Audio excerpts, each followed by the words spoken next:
வணக்கம். நான் Rachel Deepika third BCom. இன்றைய செய்தி உத்தரப்பிரதேச மாநிலம் வாரணாசி 2வது ஆண்டாக காசி தமிழ் சங்கம் விழா தொடங்கியது. 15 மொழிகளில் திருக்குறளை வெளியிட்டார் பிரதமர் மோடி. உத்தரப்பிரதேச மாநிலம் வாரணாசி 2ஆம் ஆண்டு காசி தமிழ் சங்கம் நிகழ்ச்சியில் பிரதமர் மோடி தொடங்கி வைத்து 15 மொழிகளில் திருக்குறளை வெளியிட்டார்.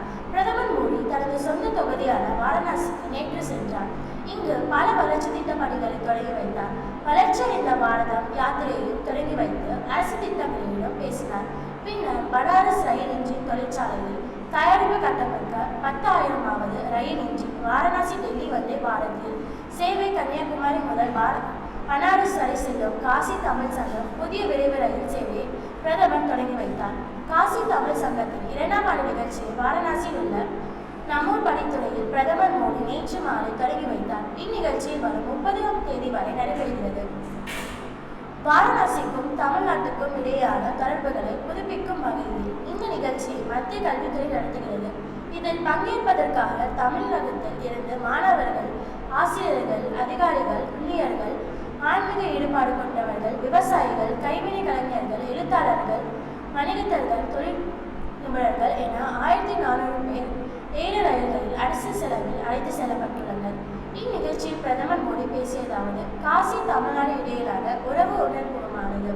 தமிழகத்தில் இருந்து காசிக்கு வருவது என்பது சிவபெருமானின் ஒரு வீட்டில் இருந்து மற்றொரு வீட்டுக்கு வருவதாக அர்த்தம். அதனால்தான் தமிழக மக்களுக்கும் காசிக்கும் இடையிலான பிணைப்பு சிறப்பு வாய்ந்தது. இங்கு வந்துள்ளார்கள் விருந்தினர்களாக இன்றி குடும்ப உறுப்பினர்களாக வந்துள்ளனர். அவர்களை வரவேற்கின்ற ஒரே பாரதம், உன்னத பாரதம் என்ற உணர்வை காசி தமிழ் சங்கம் பலப்படுத்துகிறது. பனாரஸ் இந்து பல்கலைக்கழகமும் சென்னை ஐஐடியும் இணைந்து காசி தமிழ் சங்கத்தின் வெற்றி பெற செய்ததில் மகிழ்ச்சி அளிக்கின்றேன். காசியை சேர்ந்த மாணவர்களுக்கு கணிதம், அறிவியல், பல் பாடங்கள் உதவி வித்யா சக்தி இந்த திட்டத்தை சென்னை ஐஐடி தொடங்கியுள்ளது. இந்தியா என்பது ஆன்மீக நம்பிக்கையாளர்களானது.